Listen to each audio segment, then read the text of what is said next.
ये वीडियो में हम बात करने वाले हैं मैट्रिक्स का इन्वर्स कैसे मिले। ठीक है। सो हमें पता है मैट्रिक्स की बेसिक प्रॉपर्टीज़, मैट्रिक्स की साइज़, किसको रो बोलते हैं, किसको कॉलम बोलते हैं, और मैट्रिक्स का एड्रेस वाइज मेंबर को हम कैसे नोट कर सकते हैं। आई थिंक ये सबको पता है। ठीक है। तो मैट्रिक्स का जनरल फॉर्मेट कैसे होता है ये मैं यहाँ लिख रहा हूँ। और फॉर एग्जांपल मैं 3x3 साइज़ का मैट्रिक्स ले रहा हूँ। सो मैट्रिक्स को अगर सिम्बोलाइज हम कर देते हैं ए, और मान लेते हैं उसकी साइज़ है 3x3। ठीक है। तो 3 रोज़ होगी और 3 कॉलम्स होंगे। ठीक है। और यहाँ हम लिखते हैं साइज़ n×m। तो n×m अगर लिखना है तो पहला नंबर इंडिकेट करेगा नंबर ऑफ रोज़ और दूसरा नंबर इंडिकेट करेगा नंबर ऑफ कॉलम्स। ठीक है। सो रो क्रॉस को ये है साइज ऑफ द मैट्रिक्स। तो ये केस में हमारा है 3x3। ठीक है। अब इसमें ऑब्वियसली 3 रोज 3 कॉलम है तो 9 एलिमेंट्स आएंगे।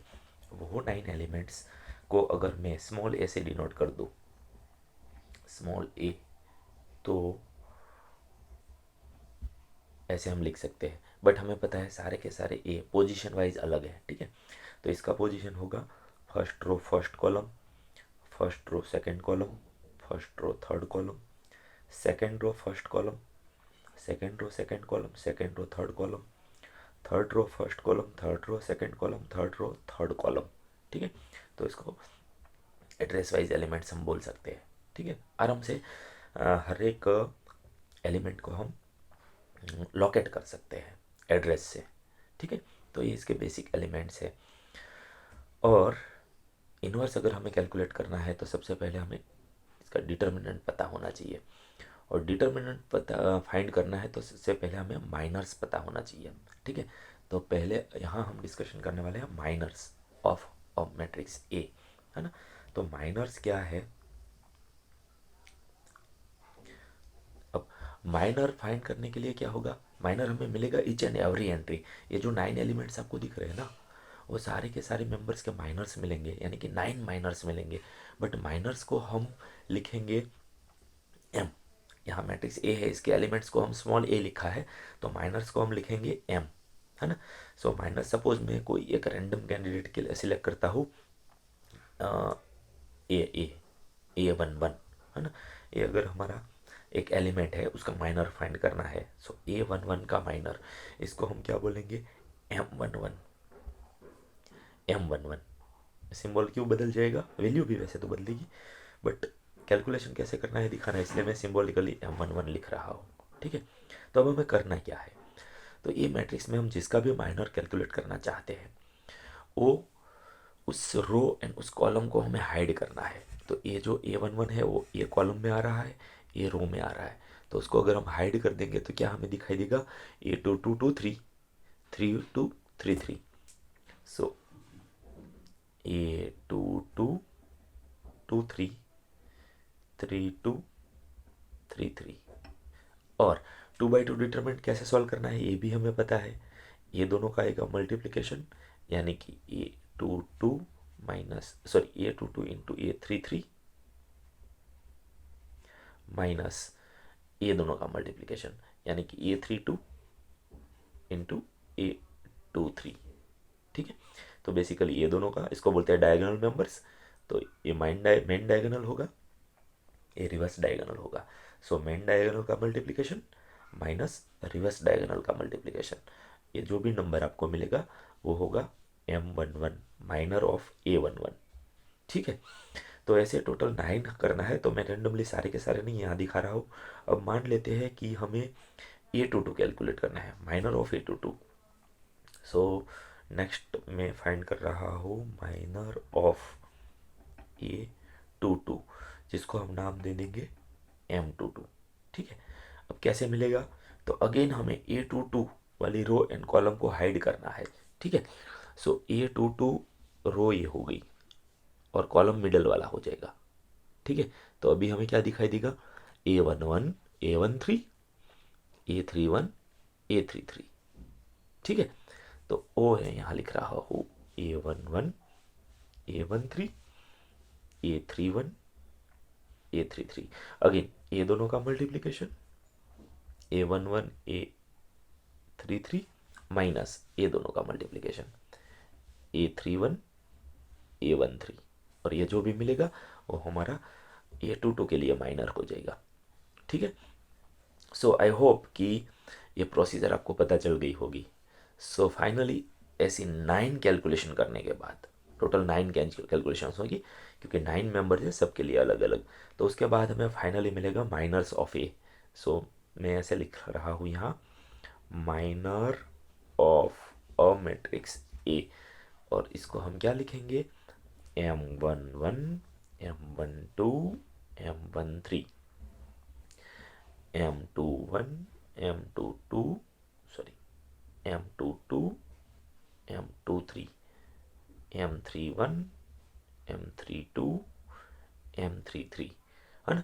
तो ऐसे 9 मेंबर्स को हर एक मेंबर का माइनर कैलकुलेट करके हम minor of a matrix find कर सकते हैं।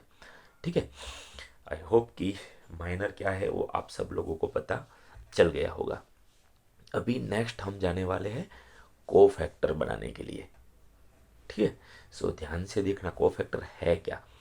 सो नेक्स्ट डिफाइन कर रहा हूँ कोफैक्टर। सो अगेन ये 9 माइनर एंट्रीज मिली, सिमिलरली 9 कोफैक्टर एंट्रीज भी मिलेगी। ठीक है, तो कैसे मिलेगी, तो मैं अगेन कोई एक मेंबर का कोफैक्टर लिख रहा हूँ, ध्यान से देखो। सो कोफैक्टर ऑफ, यह मैं कॉमन फार्मूला लिख देता हूँ, A i j, cofactor of A i j, है ना। 1 1 1 2 3 1 3 2 3 3 वट एवर, कुछ भी INJ हो सकता है। तो हमें जस्ट करना क्या है कि -1 टू द पावर I+j करना है, किसको, MIJ को, यानी कि जो माइनर एंट्रीज हमने कैलकुलेशन की है उसको जस्ट -1/I+j से मल्टीप्लाई कर दो, तो वो मिल जाएगा कोफैक्टर। अब वो भी बहुत आसान है, कैसे, तो यहाँ कुछ कैलकुलेशन नहीं करनी है, जस्ट हमें देखना है कि -1 से मल्टीप्लाई करना है या नहीं, क्योंकि हमें पता है -1 का इवन पावर होगा तो कोई फर्क नहीं पड़ेगा क्योंकि वो तो प्लस ही होने वाला है। बट अगर -1 का ओड पावर हुआ तो फिर माइनस साइन आएगी। ठीक है, तो यहाँ से हम डायरेक्ट गैस कर सकते हैं क्योंकि 1 + 1 2 इवन हो गया, सो कोई चेंज नहीं। यहाँ 1 + 2 टोटल 3 होगा, सो यहाँ चेंज करना पड़ेगा। ठीक है, सो हम ऐसे भी लिख सकते हैं विदाउट कैलकुलेशन डायरेक्ट, जो जो पोजीशन पे ये रो एंड कॉलम का एडिशन ओड हो रहा है वहाँ साइन चेंज करनी पड़ेगी। ठीक है, सो यहाँ 1 + 1 2 नहीं करनी पड़ेगी एज इट इज़, तो वो बन जाएगा हमारा C11 विदाउट चेंज। हाँ, अब यहाँ आपको एंट्री चेंज करनी पड़ेगी, है ना, क्योंकि 1 + 2 3 होगा, इसका मतलब यहाँ आपको साइन चेंज करनी होगी, है ना, यानी कि प्लस है तो माइनस करो, माइनस है तो प्लस करो, तो वो आपको मिलेगा C12। ठीक है, फिर यहाँ 1 + 3 4 हुआ, तो यहाँ कुछ करने की ज़रूरत नहीं है, एज इट इज़ लिख दो, वो होगा हमारा C13। ठीक है ना, तो अब आपको आइडिया तो आ गया होगा। ठीक है, सो यहाँ C21 में कैसे कैलकुलेशन रहेगी, M21 में 2 + 1 टोटल होता है 3, तो क्या साइन चेंज करनी पड़ेगी या नहीं करनी पड़ेगी, यस करनी पड़ेगी, है ना, क्योंकि 2 + 1 3 हुआ, सो साइन बदल दो, मैं राउंड अप कर देता हूँ। ठीक है, तो साइन बदलने के बाद यहाँ मिलेगा। अब C22 क्या करना पड़ेगा, साइन बदलनी पड़ेगी या नहीं करनी पड़ेगी, 2 + 2 4, यस राइट आंसर, नहीं बदलनी पड़ेगी। ठीक है ना, ओके। अब व्हाट अबाउट C23, ऐसे ही मिल जाएगा या बदलनी पड़ेगी, यस बदलनी पड़ेगी ना, 2 + 1 3, सो यहाँ साइन बदलनी पड़ेगी। सिमिलरली 3 + 1 4 नहीं बदलनी पड़ेगी, एज इट इज़ लिख दो। 3 + 2 5 बदलनी पड़ेगी, और 3 + 3 6 नहीं बदलनी पड़ेगी। ठीक है, इसको हम बोलते हैं को फैक्टर ऑफ ए, पूरा मैट्रिक्स का को फैक्टर, इसलिए को फैक्टर एंट्री नहीं, को फैक्टर मैट्रिक्स बोलेंगे। ठीक है, आई होप सबको समझ में आ गया होगा को फैक्टर कैसे हम कैलकुलेट करते हैं। ठीक है, तो प्रोसीजर क्या रहेगी, हाँ, मेन कैलकुलेशन आपको लगेगी माइनस फाइंड करने में, है ना, उसमें थोड़ी स्ट्रेटेजी बना लो, वो भी हम आराम से कैलकुलेट कर सकते हैं। माइनर्स मिल जाने के बाद जस्ट ये जो हाईलाइट मैंने किए हैं वो 4 पोजीशन पे आप साइन बदल दो।